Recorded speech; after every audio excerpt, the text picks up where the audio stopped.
Ya, shalom, selamat siang, selamat pagi, ataupun selamat sore untuk kekasih Tuhan semuanya yang sedang menyaksikan channel YouTube ini. Bersama saya Yopi akan berbagi sedikit perenungan untuk kita di saat hari ini.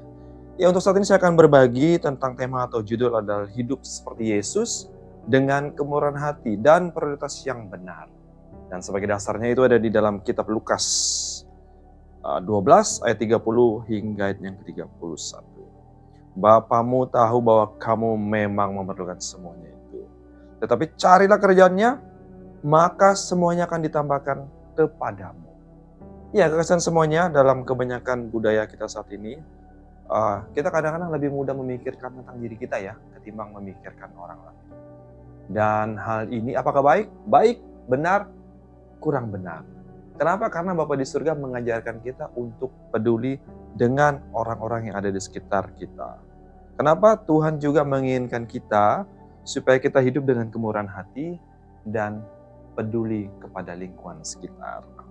Allah ingin kita memiliki kemurahan hati supaya kita dapat menjadi seperti Dia. Kenapa? Karena Tuhan adalah Allah penuh dengan kemurahan.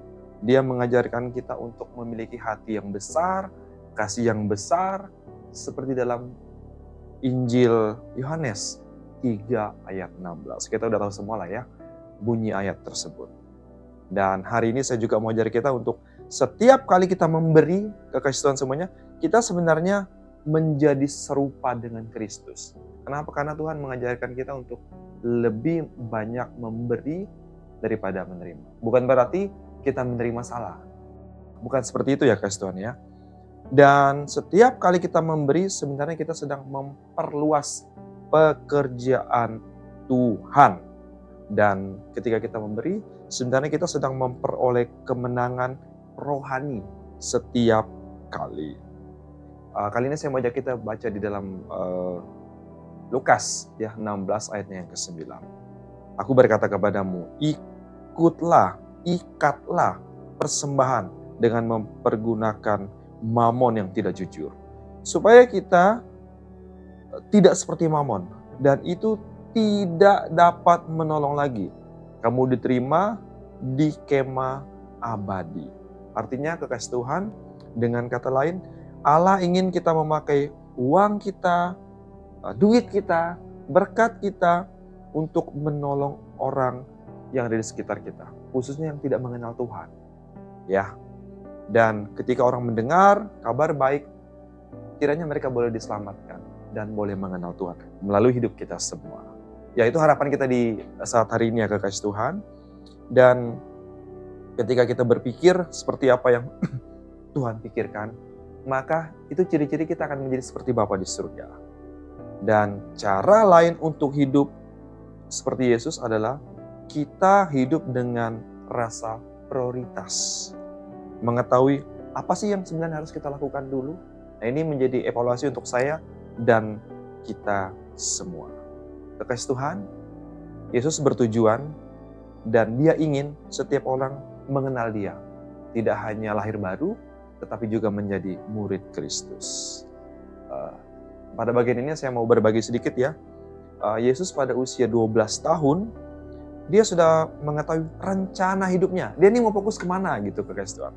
Dan ia hidup dengan tujuan.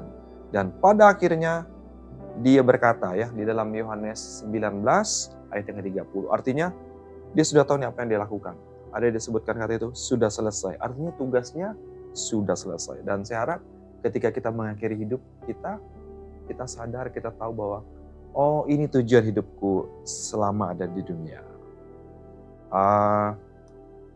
Kalimat pertama ya, ada buku mungkin Kristen sering baca atau mungkin ada yang pernah baca, The Purpose Driven Life ya. Ini mengajarkan kita untuk hidup dengan budaya, bukan tentang diri kita, tetapi mengatakan hal yang sama ketika Tuhan mengatakan, akan tetapi Bapamu itu tahu memang semuanya itu, tetapi Tuhan ingin kita melakukan, mengerjakan kerajaan Tuhan. Ketika kita mengerjakan kerajaan Tuhan, maka semuanya akan ditambahkan kepadamu. Oke, banyak hal dalam hidup yang kita alami. Contoh nih karir, pendidikan, persahabatan, hubungan, keuangan. Itu baik kekasih Tuhan. Itu semua berasal dari Bapa. Tetapi Allah berkata untuk menempatkan dia itu yang pertama. Jadi karir, pendidikan semuanya itu nomor berapa? Nomor 2 boleh, nomor 3 boleh. Tetapi yang nomor 1 adalah Tuhan di tempat yang pertama. Ya, itu sedikit yang bisa saya bagikan. Sebelum saya mengakhiri perenungan ini, video ini saya mau berikan ada 3 pertanyaan evaluasi untuk kita semua. Yang pertama, kekasih Tuhan, apakah kita pernah berpikir bahwa kemurahan hati saya dan kita semua adalah sebuah kemenangan rohani bagi diri kita masing-masing? Yang kedua, coba kita lihat kembali perjalanan hidup kita. Apakah kita lebih banyak menggunakan uang dan mengasihi orang, atau mengasihi uang kita dan menggunakan orang? Ya, atau kita mungkin memanfaatkan orang, ya. Dan yang ketiga, jika kita bisa menuliskan pembuka dan penutup dalam hidup kita, apa yang ingin Anda tuliskan? Saya ulangi, kalau kita mau menggunakan kalimat pembuka dan penutup dalam hidup kita, kira-kira apa yang kita mau tulis? Itu pertanyaan evaluasi untuk kita semua. Boleh direnungkan, silakan dijawab pribadi masing-masing, dan kesimpulannya. Hiduplah seperti Yesus, dengan kemurahan hati dan prioritas yang benar. Tuhan ingin menolong dirimu, Tuhan menolong kita semua dengan segala caranya, bukan cara kita. Tuhan Yesus memberkati kita semua. Saya pamit undur diri. Shalom.